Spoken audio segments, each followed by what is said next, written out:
മക്കളെ, വാക്കുകൾക്ക് നമ്മുടെ ചിന്താരീതിയെ സ്വാധീനിക്കാൻ കഴിയും. വിശ്വാസം വരുന്നില്ല അല്ലേ? പറഞ്ഞുതരാം. ടീച്ചർ എന്ന് പറയുമ്പോൾ നമ്മുടെ മനസ്സിലേക്ക് ആദ്യം വരുന്നത് ഒരു സ്ത്രീയുടെ രൂപമല്ലേ? അതുകൊണ്ടാണ് നമ്മൾ മെയിൽ ടീച്ചർ എന്ന് പ്രത്യേകം എടുത്തു പറയുന്നത്.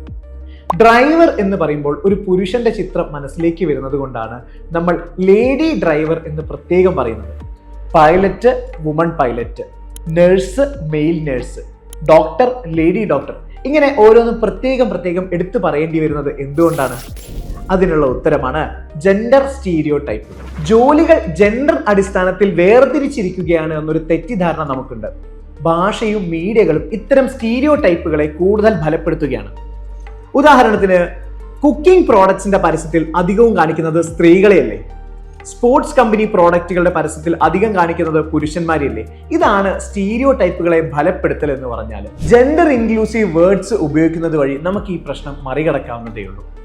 പോലീസ് മാൻ അല്ല പോലീസ് ഓഫീസർ എന്ന് പറയാം, ഫയർമാൻ അല്ല ഫയർ ഫൈറ്റർ എന്ന് പറയാം, ചെയർമാൻ അല്ല ചെയർ പേഴ്സൺ എന്ന് നമുക്ക് പറയാൻ പറ്റും.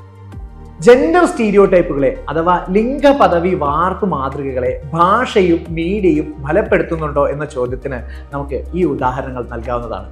കൂടുതൽ ജെൻഡർ ഇൻക്ലൂസീവ് വാക്കുകൾ നിങ്ങൾക്ക് അറിയുന്നുണ്ടെങ്കിൽ ഈ വീഡിയോയുടെ കമന്റിൽ അറിയിക്കണേ.